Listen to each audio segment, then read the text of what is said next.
कहानी काल सर्प का रहस्य। प्राचीन काल की बात है, जब देवताओं और असुरों के बीच निरंतर संघर्ष चलता रहता था। एक दिन देवलोक में अचानक भयंकर अंधकार छा गया। सूर्य, चंद्रमा और नक्षत्रों की रोशनी मंद पड़ गई। देवता घबरा गए और भगवान विष्णु से सहायता मांगने पहुंचे। भगवान विष्णु ने ध्यान लगाया और कहा, ये किसी दैत्य की माया नहीं, बल्कि महाकाल की भविष्यवाणी का संकेत है। केवल भगवान शंकर ही इसका रहस्य जान सकते हैं। उसी समय मृत्युलोक के एक निर्जन द्वीप पर एक रहस्यमय दैत्य जाग उठा। उसका नाम था कालसर्प, जिसे स्वयं समय ने एक शाप के रूप में जन्म दिया था। उसकी शक्ति इतनी भयावह थी कि उसके जागते ही पृथ्वी के कई क्षेत्रों में भूकंप आ गए, समुद्र में प्रलय की लहरें उठने लगीं और दिशाएं रक्त लाल हो गईं। कहा जाता था कि कालसर्प के पास एक नागमणि थी, जो उसे अमरता और असीम शक्ति प्रदान करती थी। जब इंद्रदेव को इस संकट का आभास हुआ, तो वे तुरंत कैलाश पहुंचे और भगवान शंकर को सारी बातें बताईं। महादेव ने ध्यान लगाया और कहा, कालसर्प केवल एक दैत्य नहीं, बल्कि एक शापित आत्मा है, जिसे स्वयं काल ने जन्म दिया है। इसे कोई मार नहीं सकता, केवल एक उपाय है। देवताओं ने विनती की, हे महादेव, उपाय क्या है? भगवान शंकर ने गंभीर स्वर में कहा, नागमणि को कालसर्प से अलग करना होगा, वरना वह अविनाशी रहेगा। लेकिन ये कार्य अत्यंत कठिन होगा, क्योंकि जिसने भी उसकी मणि छीनने की कोशिश की, वह जलकर भस्म हो गया। भगवान शंकर जब समाधि में लीन थे, तब कालसर्प स्वयं कैलाश आ पहुंचा। उसकी आंखें अग्नि के समान जल रही थीं और उसके विशाल फनों से विष की धाराएं टपक रही थीं। उसने हुंकार भरी, महादेव, तुमने मुझे जन्म दिया और अब मेरा नाश चाहते हो।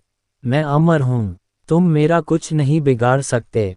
महादेव ने धीरे से आंखें खोलीं और शांत स्वर में कहा, जो जन्मा है, वह नष्ट भी होगा। ये सृष्टि का नियम है। कालसर्प क्रोधित हो उठा और भगवान शंकर पर हमला कर दिया। उसने अपने फनों से पूरी कैलाश पर्वत को जकड़ लिया। चारों दिशाओं में अंधकार छा गया। देवता भयभीत होकर इधर उधर भागने लगा।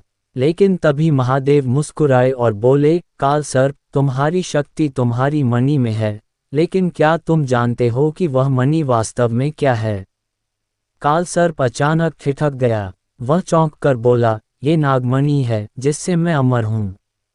महादेव ने गंभीर स्वर में कहा, ये सिर्फ एक मणि नहीं, बल्कि स्वयं काल का प्रतिबिंब है। जब तक ये तुम्हारे पास है, तुम समय के प्रवाह से परे रहोगे, लेकिन यदि ये तुम्हें छोड़ दे, तो तुम उसी क्षण नष्ट हो जाओगे। कालसर्प हंसा और बोला, महादेव, मेरी मणि को मुझसे कोई अलग नहीं कर सकता। महादेव ने त्रिशूल उठाया और बोले, कोई और नहीं, बल्कि स्वयं तुम इसे त्यागोगे। कालसर्प हंसने लगा, लेकिन तभी उसे लगा कि उसकी मणि धीरे धीरे उसके शरीर से अलग हो रही है। उसने भयभीत होकर महादेव की ओर देखा। महादेव बोले, तुम्हारा अंत समीप है, क्योंकि यह मणि कभी किसी एक के पास स्थायी नहीं रहती। ये समय का अंश है और समय किसी का नहीं होता। और फिर देखते ही देखते नागमणि हवा में लहराए और एक तीव्र प्रकाश के साथ विलीन हो गई।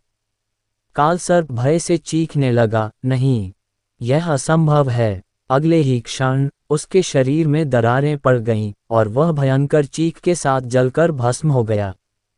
सब कुछ समाप्त होने के बाद कार्तिकेय ने महादेव से पूछा, भगवान, यह मणि आखिर गई कहाँ? महादेव मुस्कुराए और बोले, यह मणि कहीं नहीं गई, बल्कि समय ने इसे छिपा दिया। जब संसार में कोई और अजेय बनना चाहेगा, यह मणि उसे पुनः खोज लेगी। और इस तरह नागमणि का रहस्य अनंत काल के लिए अंधकार में खो गया। समाप्त।